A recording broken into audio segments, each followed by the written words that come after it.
we should introduce ourselves. Yeah, do you want to go first? Sure, I'll try. I'm Craig Roberts. I'm a writer, director, actor, and a card-carrying member of the Imposter Syndrome Society. My name's Paul Fletcher. I trained in medicine and psychiatry, spent a lot of time in research, and I'm now a professor of neuroscience and still a practicing psychiatrist at Cambridge University. And I suppose we've worked on a film together called Eternal Beauty that is in cinemas now, and it's about, I suppose I should pitch it in some way, it's about Jane, who has been diagnosed with paranoid schizophrenia, and the movie follows her journey and how she navigates her way through life, dealing with her reality and her family's, I suppose. How are you feeling? Good. You? Funny. Have you been taking your tablet? What happens if you don't? You're the most beautiful thing I've seen today. Oh, shut up. I've seen the film. I'm really delighted to see it released, and I just wanted to congratulate you on something I think is incredibly moving and also very funny. It's kind of you to sort of give me some credit here, but to be absolutely honest, I think right from when you first sent me the draft script, it was clear that you had pretty much everything in place. I'm really curious about what drove you to do it, because it's quite a brave thing to take on. You should take, well, I've just go back on, you should take credit for it, because to be honest, Paul, I remember sitting down with you for the first time, and there's certainly one thing you said to me, and that's what inspired me to stay completely true to Jane's story, and gave me confidence in that what we're about to tell can hopefully people will relate to, and if they don't, that's fine, is that every person is different and every case is completely different when it comes to paranoid schizophrenia. And I just remember that stayed in my mind every day when we were telling the story. So what drew me to it was I grew up with somebody that was living with this, and I wasn't completely aware of it as a teenager. I wasn't at all. She was dealing with it very well, and she's very close to my mum, but I would see her a lot. And about 5 years ago, I moved home for a little bit, and I started to spend more time with her, and I started to learn about it more, and I started to ask my family more questions. And that's when I was just blown away by how powerful she was, and how incredible a woman she was, but for going through this, but also being the best version of herself outside of that. Like, I struggle with being the best version of myself, and I don't have any strong mental health things going on. I have anxiety and things, but like nothing to the degree that she has. So the fact that she could be this strong and be this powerful while living with that is what really blew my mind, and that's what made me want to put it down on paper. It also I was never really, I wasn't going out there to make a statement on the condition, or that. It was more so that the story was never that the character was defined by it. It was more that she had it, and that she'll define herself how she wants to define herself. She won't let anybody else control that. I think one of the things I loved about the script and the film in its final version was this is a person who's living with great suffering, but as you say, they're powerful and they have their own story, and a great deal of humour. I mean, was a humour a big part of your experience of life with Jane? 100%. And I've actually, before this, obviously, we're talking about looking at reviews or looking how people are responding to it. And that's one thing I think that people are either really buying into or feel uncomfortable with is the humour in it, because I suppose, like you said, the way people have been portrayed, especially in cinema, it tends to be heavier, and it tends to be, a lot of genre movies that paint them as victims or they're possessed by a demon in some kind of way, and it's not a real person. It's not, to say that you can't add humor into a movie about somebody that's living with a mental health condition to me in itself is so wrong, because that's like saying not everybody's allowed to crack a joke. There's another film that sprung to mind when I was thinking about this, which I think is quite a good portrayal, but it's very different from Eternal Beauty, of course. But Revolutionary Road, there's a character in that whose name escapes me, who's the sort of I think he's diagnosed with schizophrenia, and he appears as a sort of not quite a bit part, but he appears from time to time in the film. And one of the things that's striking about him is he seems to grasp the world with a clarity that none of the so-called normal people do. And this was something that I thought there were instances of Jane doing that in the film. For example, her knowing from the start that I can't remember his name now, is having an affair. Oh yes, Tony. That's right. Yes, of course. Yeah, she's saying something that he's cheating, and she definitely believes it. But yeah, it's not being believed in any way. Yeah. There was a famous case. I think it's Martha Mitchell, who was worked at the White House and became convinced that she was a victim of a plot and being hushed up, and nobody believed her. And she was actually sedated and diagnosed with mental illness. Turned out she was the first one to pick up the Watergate scandal, and it was all true. Can I ask you? I want to ask you as well, Paul. Actually, to just and it's I just want to ask why, because I obviously got into what I do because of luck, but I just wanted to know how or why you got into doing what you do. Oh right. Well, actually, this is quite close to home in some ways. So I was a medical student, and you can do during that time an elective period where you go to a place and you're out of your training environment. You just spend time shadowing people around. And my parents live in Bridgend, and I'd got a sort of interest in psychiatry from seeing one or two patients and talking to them over a long period. And I decided to try and get an elective period at Glanreed Hospital, which was the famous psychiatric institution. I mean, I think Bridgend in some places is almost synonymous with the place where psychiatrically ill people were sent. Anyhow, I went to Glanreed for a summer, and spent a lot of my time going out on day trips with groups of patients, and just being a spare part so that I could spend a lot of time talking to people. And one of my vivid memories is being out on these trips on the minibus with Glanreed on the side, and just laughing all day, as just with very funny people who were all facing their own demons, but had a sort of bleak gallows humor. And I just got fascinated by psychiatry and decided to go straight into that after I'd qualified in medicine. Wow. So, because of course you're from, is it Caerphilly or Newport? I'm a Caerphilly boy, yeah, absolutely. Right in the valleys. And we actually shot at Whitchurch Hospital, which I imagine was quite a big hospital for that as well at the same time. Because yeah. I mean, thankfully, those horrible asylums are largely no more, but such depressing places. I mean, that was the other thing, is I really felt when I was there, because, they used to call them loony bins, and they did feel quite bin-like in some ways, that people would have spent many, many years there and just be totally defined by their illness.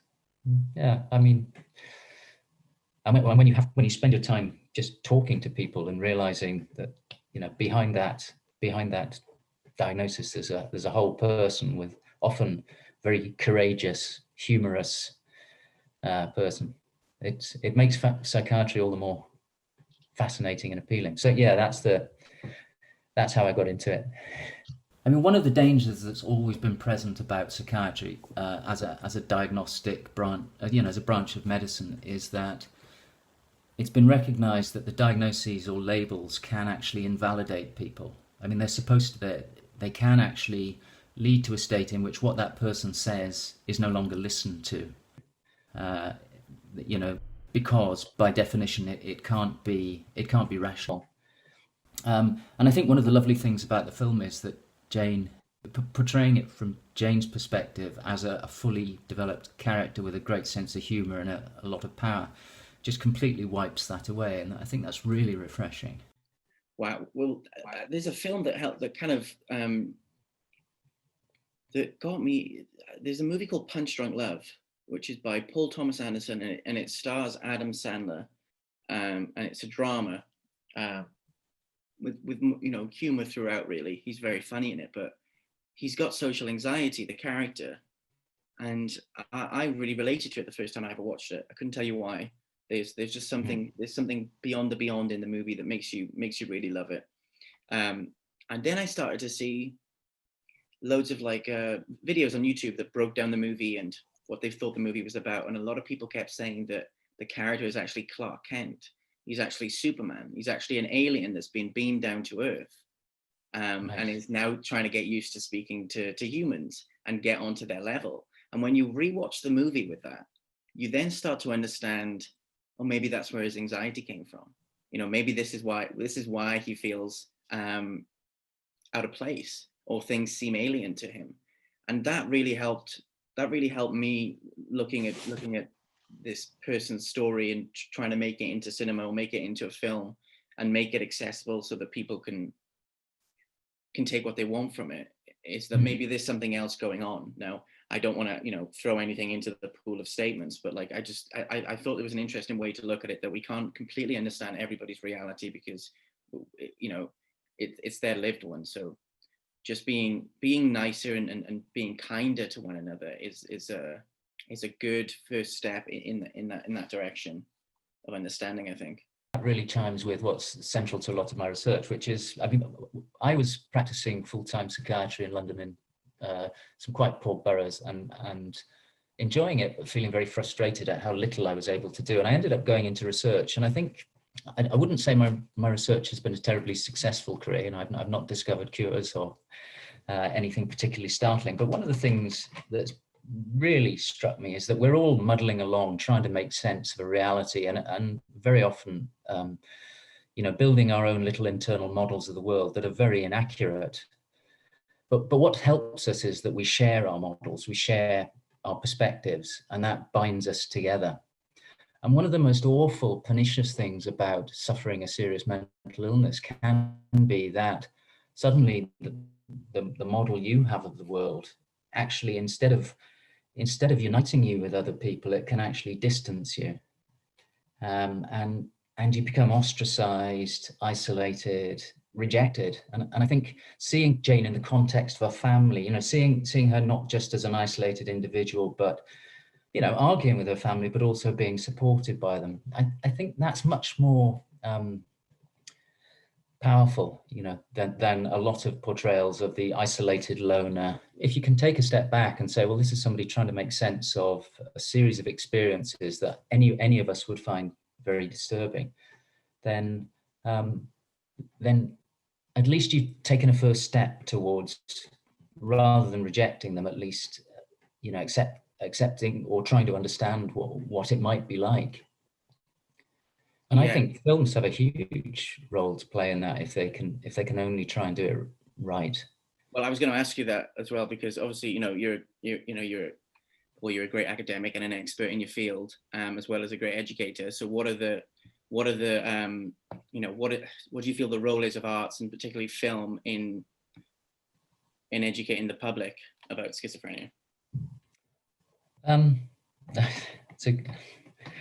That's a great question. I would hesitate to lay down any golden rules, but I do think one of the problems is that whenever you venture into that territory, you're laying yourself open to attack from a lot of different directions, because it's such a contentious area.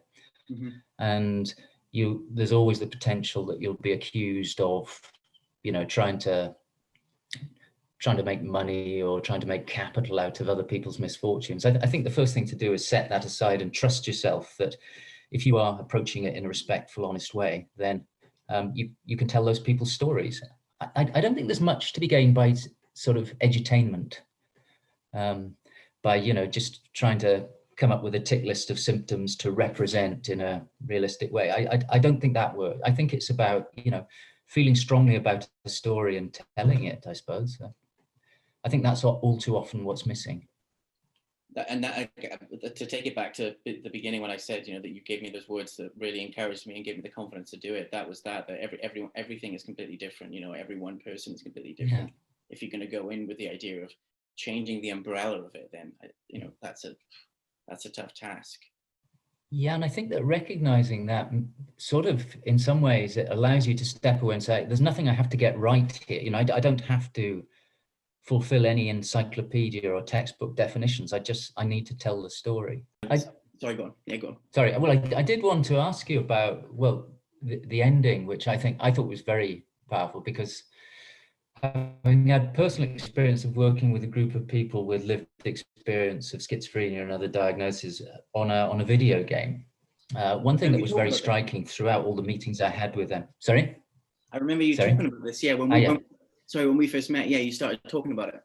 Yeah, so that was released. And one of the striking things throughout our conversations was them saying, look, for God's sake, we don't want a Disney ending to this. You don't want the voices disappear and suddenly their eyes are sparkling and they go off into the distance. And I thought that was a really important thing to say, because recovery and living your life in this context is not about miracle cures.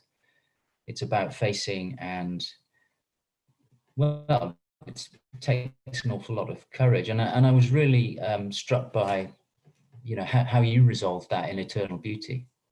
Was that difficult to do? Yeah, and if it's resolved in any way, great. But there was many different endings to that script. There was one that was a lot darker. She talks about spiders throughout the movie, and there was actually a version of the movie. The final scene was her with her family, and she went into the bathroom and she was looking in the mirror, and we pan off her, and as we go into her reflection in the mirror, she was covered in all the moving spiders. And that was another version of it, and that was an early version, really, until I really went into it and started to understand it a lot more. But it felt like with that ending, the title and the final scene of this Eternal Beauty thing is what really led that, because she was her present was so informed by her past that she couldn't run away from it.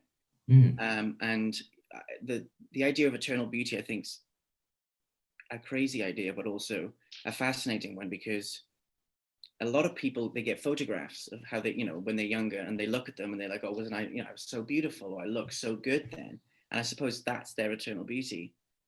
And for me, it's a positive ending, because she's having, the reason that photographer is there is because no matter what her circumstances are, how she feels, she's ready to, if you were to let if you had one photo, Paul, that would be left after you go, and that's what people remember you, this is what she wants her eternal beauty to be. She wants, people to be left with this, how she currently feels. And if it's bad a lot of the time, and maybe there's a good day, that's really great, and she's going to take that. So that's where the title came from, or at least that final scene. I'm so glad it's not the other version of that. And that I spend enough time with the world and with the actual person to understand that. But it is a tough thing. It is a tough thing. You don't want to sugarcoat it and be like, everything's fine, because no, it's not fine. And no matter who you are, life isn't fine. It can be very, very difficult to navigate your way through. Speaking of the sort of color, and there's a really interesting, one thing I admire very much was the fact that you confronted this idea of taking medication versus not. Well, you didn't confront it, but you didn't hide from it. Yeah. And it's clear that when she wasn't taking it, the world is more vibrant and interesting in some ways. This is something we talked about as well, was because I was certainly worried that I didn't want to tell a story that was like, oh, come off your medication, everything is going to be okay. That's not what we want to tell. What we wanted to say that the real person that this is based on, when they do take medication, the hallucinations, they do stop, and the voices do stop. But at the same time, she's drained and feels like she's running on low battery, if that makes sense. Yeah. The movie ends in a place where you're not really sure what she's doing in terms of that, but she's controlling it in a way she has to control it. But with the color of that, what we were trying to do was take the idea of feeling blue, this phrase of feeling down or feeling blue, and again, I suppose flip it as it being her powerful color, so that when she's on medication, everything is slightly eggshell and it's drained of color, and then when she's off, this idea of feeling blue starts to come in until at the end it's all covered in blue, and it's consumed her, or she's consumed it. I mean, there's one question I have to ask, which is, has the real Calamity Jane seen it? The real Calamity Jane saw it. So it's interesting. Whenever before this movie, I obviously said that I was making something that's inspired by, and taking the spirit of somebody. And she was like, fine. And then when I would ask her about stuff, she didn't really want to talk about too much, or open up about her life or her past at all. I made the movie and I showed it to her, and then after the movie ended, there was just a long silence, and then she started to tell me about everything that happened, and started to completely open up, which is wonderful. It was almost like she saw a representation very similar to herself, or herself rather, and then was able to communicate what she wants to talk about. So it was a really beautiful moment. It's interesting. It says for the real Calamity Jane at the end, but because Doris Day passed away, it just sounds like just a nod to Doris Day. I think we should probably talk about what we want people to get out of it, I suppose. And I can definitely, So what? Go on. Yeah, well, what do you want? I mean, I'm really curious, because I in some ways, I mean, under other circumstances, success could be quite easily measured for you, couldn't it? In terms of reviews and bums on seats. But of course, this is very different. What do you see as success here? Is success a meaningless term? I don't know. Yeah, for sure. But I suppose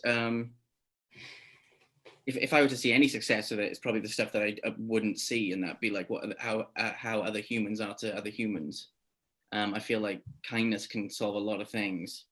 I suppose I touched on it a little bit at the beginning, but it's the reality thing, really. Whether you're walking down the street and somebody bumps into you and they're very mean, doesn't mean you have to define them by that, and that's not them. They may have so much going on in their day. They might be, submerged in terrible, terrible things. So I think what I would like people to come out with it is to just stop and look and just be kinder to people and try and understand. And if not, the world is going this way anyway. Educate yourself on it. Educate yourself on it to a point where you feel more informed and you're not as ignorant as you once were. Because that's how I felt with this when I started off doing it. I knew about it, and I knew about the person, but the more and more I learned about it, the more comfortable I felt about talking about it and with it. Yeah. And that's where we need to get to. How about you, Paul? What do you hope people take from it? Well, it might be a bit of a cop-out, but I'd sort of echo what you say. I think if people can just engage with it, take a step outside themselves, and then realize that, madness is not some truly alien phenomena. We're talking about comprehensible human beings who are very often behaving with enormous courage and dignity. I think stigma is one of the main problems, and for me the most powerful way of tackling it is to just get people to reject the automatic thought, the one that comes first to them, and to take 10 seconds and actually see the person. Yeah. So essentially what you've said. No, beautifully put. See the person. I think that's exactly it. Amazing. Yeah, great work. I'm just so pleased with what you've done. Thank you. No, thank you, Paul. Honestly, thank you. And again, for just the confidence and the information that you gave us, it's invaluable. And I'm just really proud of what we have, and I hope people connect to it, and I hope that it connects to people's, and I think, I just hope it helps in some kind of way.